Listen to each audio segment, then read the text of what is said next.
नमस्कार दोस्तों। स्वागत है आप सभी का हमारे इस चैनल गरुड़ धर्मार्थ पर। दोस्तों, अगर आप भी अपनी लाइफ में कुछ नया सीखने की चाह रखते हैं तो इस चैनल को अभी सब्सक्राइब कर लें।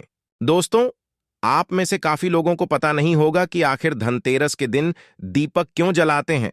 आप में से अधिकतर लोग बोलेंगे कि मां लक्ष्मी को प्रसन्न करने के लिए दीपक जलाते हैं। तो ये बात कुछ हद तक ठीक है, किंतु इसके अलावा कुछ बड़ा कारण है जिसके चलते हम जो है धनतेरस के दिन दीपक जलाते हैं। दीपक जलाना इतना क्यों है जरूरी? यदि आज का वीडियो मिस कर दिया तो सारी जिंदगी रोते रहोगे, क्योंकि आपको यह पता होना चाहिए दीपक क्यों जलते हैं और इसके लाभ क्या है। दोस्तों, 29 अक्टूबर दिन मंगलवार को धनतेरस है। धनतेरस के दिन आखिर दीपक क्यों जलाते हैं, आइए इस वीडियो में जानते हैं।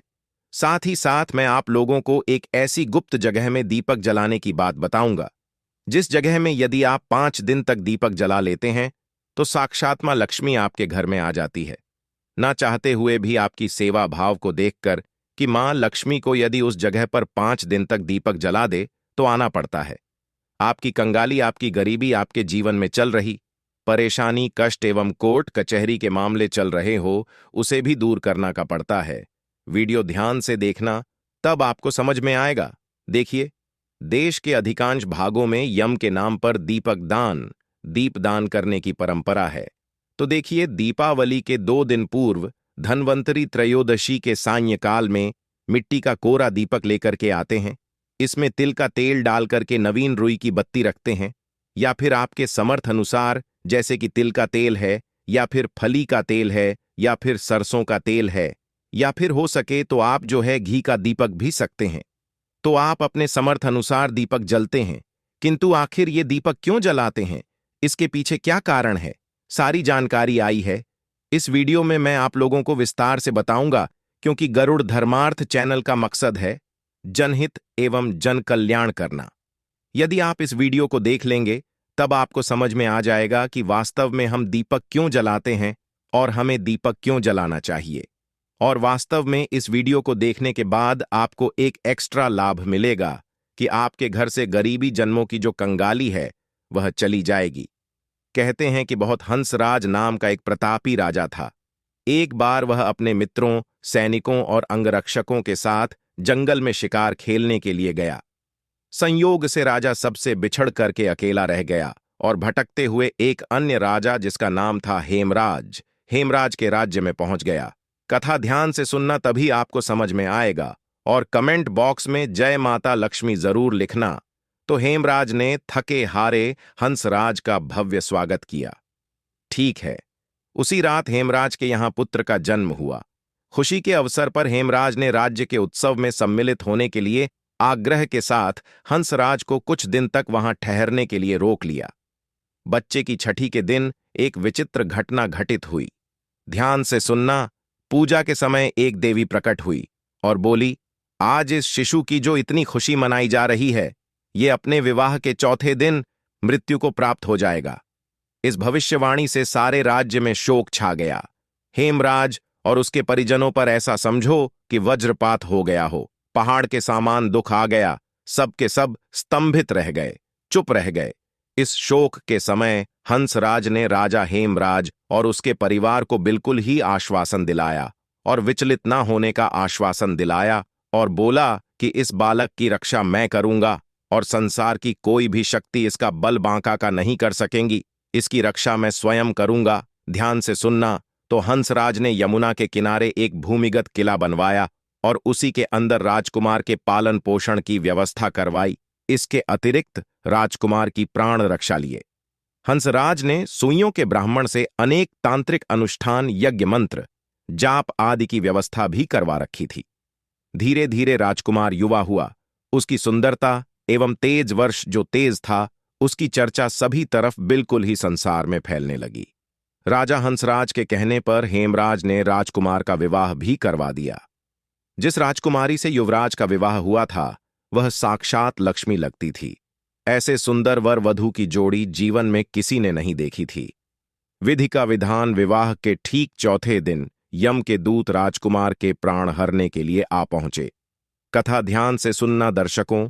अब अभी राज्य में मांगलिक समारोह ही चल रहा था। कि राज परिवार और प्रजाजन खुशियां मनाने में मग्न थे कि राजकुमार और राजकुमारी की छवि देखकर के यमदूत भी वहां पर आए और विचलित हो उठे। किंतु राजकुमार के प्राण हरण का अंतिम कार्य उन्हें करना ही पड़ा। यमदूत जिस समय राजकुमार के प्राण लेकर चले, उस समय ऐसा हलाहाल हालाल मच गया, हाहाकार धारण होने लगा। ऐसा दृश्य वहां पर उत्पन्न हुआ जिससे द्रवित होकर के यमराज के जो दूत थे वह भी रोने लगे।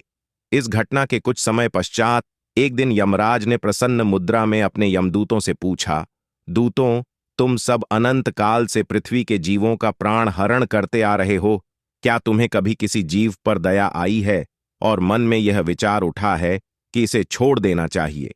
ध्यान से सुनना। तो दर्शकों यम के दूत एक दूसरे का मुंह देखने लगे और यमराज ने संकोच को भांपकर उन्हें उत्साहित किया।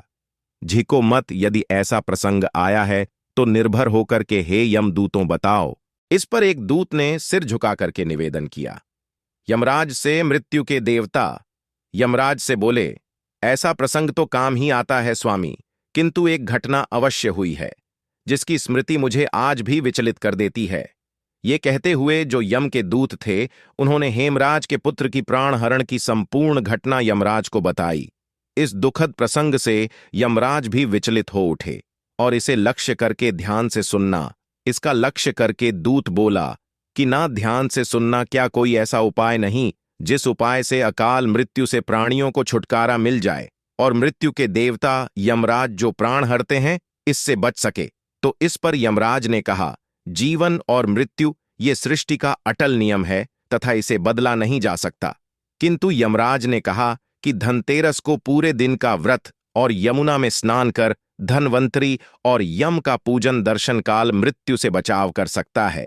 किंतु यदि ये संभव ना हो तो फिर संध्या के समय घर के प्रवेश द्वार पर यम के नाम का एक दीपक ध्यान से सुनना, यम के नाम का एक प्रज्वलित जरूर करना चाहिए। इससे आकस्मिक मृत्यु और रोग से मुक्ति प्राप्त की जा सकती है। स्वयं यमराज ने बताया है कि यदि कोई भी व्यक्ति ध्यान से सुनना, यदि कोई भी व्यक्ति यदि धनतेरस के दिन यम के नाम से दीप जलाएं तो बिल्कुल ही कैसी भी आपके जीवन में अकाल मृत्यु आने वाली हो, बुरा समय आने वाला हो या फिर किसी के कालसर्प दोष जीवन में चल रहा है, वह दोष समाप्त हो जाता है। इसके पश्चात धनतेरस के दिन हो सके तो धनवंतरी प्रवेश द्वार पर यम के लिए और माता लक्ष्मी के स्वागत के लिए बिल्कुल ही दीपक जलाना चाहिए।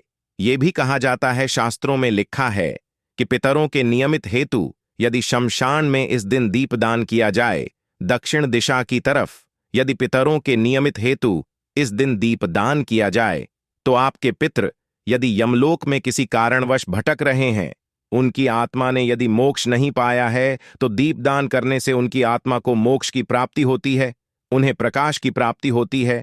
सभी पवित्र हिस्से में जैसे कि लक्ष्मी स्थान है, धन स्थान है, व्यापार स्थान है और वाहन स्थान कहा गया है, बहुत सारे हमारे घरों में स्थान होते हैं, तो सभी स्थान में इस दिन पवित्र दीपक जरूर जलाना चाहिए। मां लक्ष्मी का इस दिन वरदान भी है।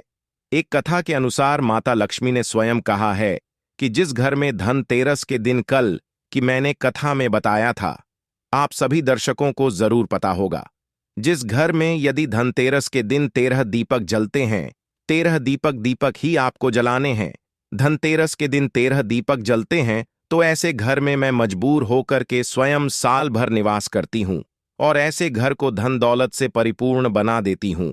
और यदि वह व्यक्ति फिर आने वाली धनतेरस के दिन 13 दीपक जला दे तो मैं फिर उसके घर में रह जाती हूं। अर्थात यदि आप आजीवन मां लक्ष्मी को प्रसन्न करना चाहते हैं, आप चाहते हैं कि मां लक्ष्मी आपके घर से ना जाए, आपके घर में धन दौलत एवं सुख संपत्ति एवं यश कीर्ति की प्राप्ति हो, तो आप अपने घर धनतेरस के दिन दीपक जरूर जलाएं। चाहे आप सनातन धर्म से जुड़े हो जाएं, आप सनातन धर्म को नहीं मानते हो, एक बार यह कार्य करके जरूर देखना, आपका घर धन दौलत से जगमगा उठेगा। मां लक्ष्मी की कृपा से आपके घर में धन दौलत आएगी। कभी कभी आपने देखा होगा, ऐसे लोग होते हैं जिनके घर में यथार्थ धन दौलत होती है, किंतु ऐसे व्यक्ति को सुख एवं शांति प्राप्त नहीं होती है। ऐसे व्यक्ति का मन जो रहता है बिल्कुल ही जैसे मेंटल बोल सकते हैं, एक प्रकार का बोल कि दिन भर ऐसे व्यक्ति कोमा में चला गया हो, या फिर ऐसे व्यक्ति को बोल सकते हैं कि पागलपन हो गया हो, उन्हें सुख चैन दुनिया का नहीं मिल रहा है। तो ऐसे व्यक्ति भी इस दिन उनके नाम से भी आप जो है 13 दीप दान कर देते हैं। आप नदी में 13 दीप बहा देते हैं, तो उनका जो मानसिक संतुलन बिगड़ चुका हो वह ठीक हो जाता है। और हो सके तो इस दिन धनतेरस के दिन हमारे धर्मशास्त्रों में लिखा है, यदि कोई भी व्यक्ति धनतेरस के दिन पीपल का वृक्ष, गूलर का वृक्ष और बेल का वृक्ष, ये जो 3 मैं वृक्ष बता रहा हूं, इन्हें देव वृक्ष बोला जाता है। तो एक बात का थोड़ा विशेष ध्यान रखें, क्योंकि इस साल तेरस में 23 अक्टूबर को क्या है, रविवार का दिन पड़ रहा है। तो आप जो है पीपल के नीचे में दीपक मत जलाइए, किंतु आप जो है गूलर पेड़ के नीचे में या फिर आप जो है बेल के वृक्ष के नीचे में दीपक जरूर जलाएं। हमारे धर्मशास्त्रों में लिखा है, जो व्यक्ति बेल के नीचे में संध्या काल में दीपक जलता है, तेरस से लेकर के आपको भाई दूज तक 5 दिन जलाना होता है। 5 दिन नहीं आपका नहीं है, तो आप जो है 3 दिन जरूर जलाइए। यदि कोई व्यक्ति शाम के समय में 3 दिन यदि बेल वृक्ष के नीचे में तेरस, चौदस और अमावस्या अर्थात दीपावली, तो 3 दिन यदि दीपक जला लेते हैं, तो मां लक्ष्मी ने स्वयं कहा है, क्योंकि जड़ में समस्त तीर्थ निवास करते हैं। बेल के माता कात्यायनी इनके पत्ते में निवास करती है और इनके मूल भाग में ब्रह्मा जी निवास करते हैं। इसके मध्य भाग में विष्णु तथा पेड़ के संपूर्ण हिस्से में भगवान शंकर निवास करते हैं। बेल का वृक्ष पार्वती मां लक्ष्मी का स्वरूप कहा गया है और ये साक्षात जगत पिता भगवान शंकर को इनके पत्ते चढ़ते हैं। समस्त देवी देवताओं को चढ़ते हैं। बेल का वृक्ष को छूने मात्र से व्यक्ति के पाप का समन हो जाता है। तो 3 दिन लगातार आपको बेल के वृक्ष को छूना है। धनतेरस के दिन, चौदस के दिन और आपको छूना है।